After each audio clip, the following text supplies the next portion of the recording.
Now we will discuss a familiar thing which is known to you in the lower classes, that is called lever. Lever is a long rigid rod which can rotate about a fixed point. I am repeating this definition from class 6. The same definition will be applied here. Lever is a long rigid rod which can rotate about a fixed point. And remember, this is the earliest machine invented by human. So lever can be classified into three major categories depending upon the position of its three main parts. A lever consists of three main portions. We have segregated those portions. One is called load, where the work has to be done. One is called effort, where we put some effort, and another is fulcrum. I have told you the fixed point about which the lever can rotate. So a lever consists of basically three main parts. One is called effort, another is called load, another is called fulcrum. So depending upon the position of the load, effort and fulcrum, a lever can be classified broadly into three categories. One is called first class lever, another is called second class lever, another is called third class lever. So coming to the first class lever, in first class lever, fulcrum will be at the middle, in between. I am not telling the middle. Fulcrum will be in between load and effort. See the diagram. Fulcrum is in between load and effort. Now see here. The distance between, you know this thing, the distance between load and fulcrum is known as load arm. Remember this one. This is called load arm. And the distance between fulcrum and effort is called effort arm. This is called effort arm. Remember this one. Okay. So, always remember this one. The mechanical advantage of a lever is given by effort arm divided by load arm. Remember this one. So, mechanical advantage always given as effort arm by load arm. So in our diagram, our objective will be, our effort will be to make the effort arm as long as possible. As the load arm decreases and effort arm increases, we have to apply less effort. So that is advantageous machine, that is the mechanical advantage in this diagram is greater than 1.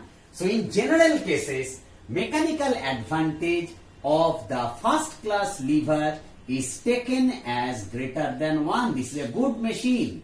So there are many examples of first class lever. In your book it is given, that is a pair of a kind of what to say, so seesaw, pair of scissors, crowbars, all examples of first class lever. I don't want to get into that thing, because in your exam, if you are lucky enough, then they will be giving you, go give one example of a first class lever like that. But these are the basic thing for your higher classes. See the second class lever. In second class lever, load will be in between fulcrum and effort. Load will be in between fulcrum and effort. Now see here, the distance between fulcrum and load is known as what? Load arm. So this is load arm. And distance between fulcrum and effort, this is called effort arm.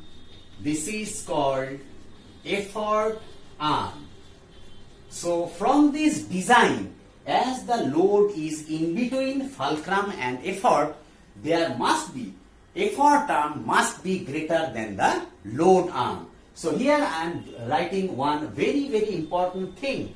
From the design, so from the design, So remember this thing from the design, means the lever, we have made that lever in such a way that effort arm, remember this, effort arm is always greater than the load arm. Load arm. So here we can say mechanical advantage is always greater than 1. This is the best kind of lever. Therefore, mechanical advantage is always greater than 1. So in bracket write always. So in physics we use a very simple word that is called by default. Means the design is such that we can apply less effort to get more work.